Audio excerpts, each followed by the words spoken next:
चला तर मैत्रिणींनो, आज आपण बनवणार आहोत मँगो शिरा।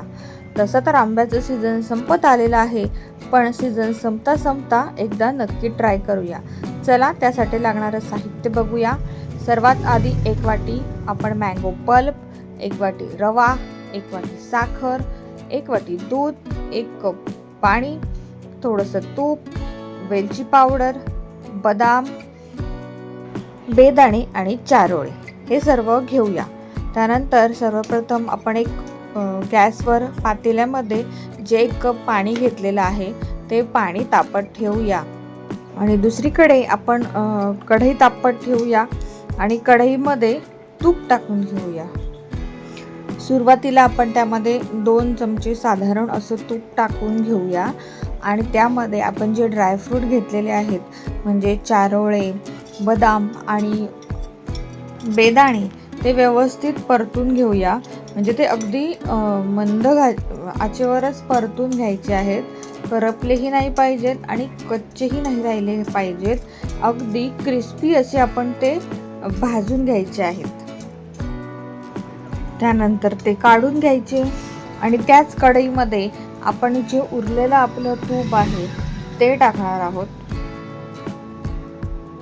आणि रवा टाकून घेऊन रवा भाजून घेणार आहोत। रवा ही अगदी खरपूस असा भाजून घ्यायचा आहे, म्हणजे तो रवा करपलाही नाही पाहिजे आणि कच्चाही नाही राहिला पाहिजे।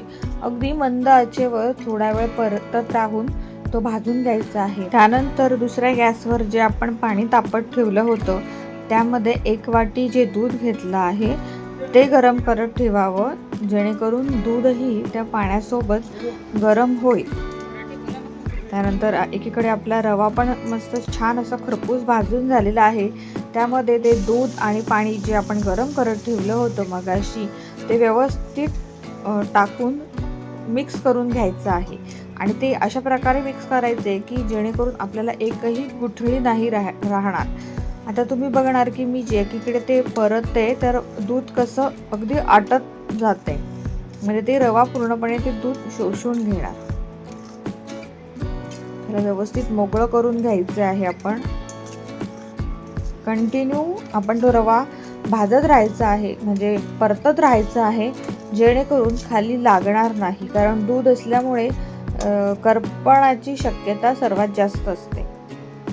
आता आपण त्यामध्ये टाकणार आहोत साखर,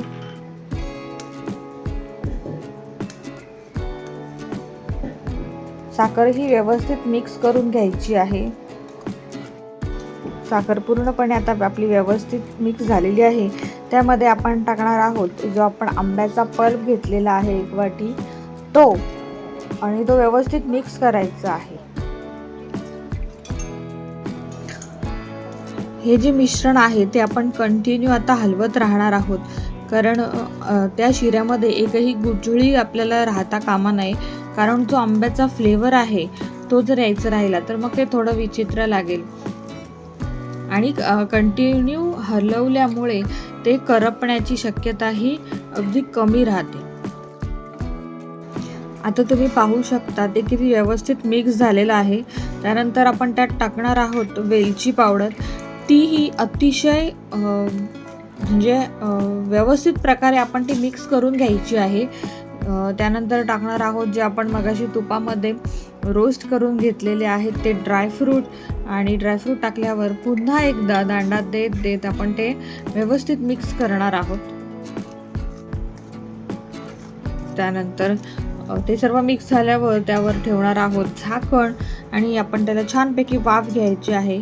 तर तुम्ही पाहू शकता खूप मस्त कलरही आलेला आहे, छान शिऱ्याला आपल्या वाफही आलेली आहे।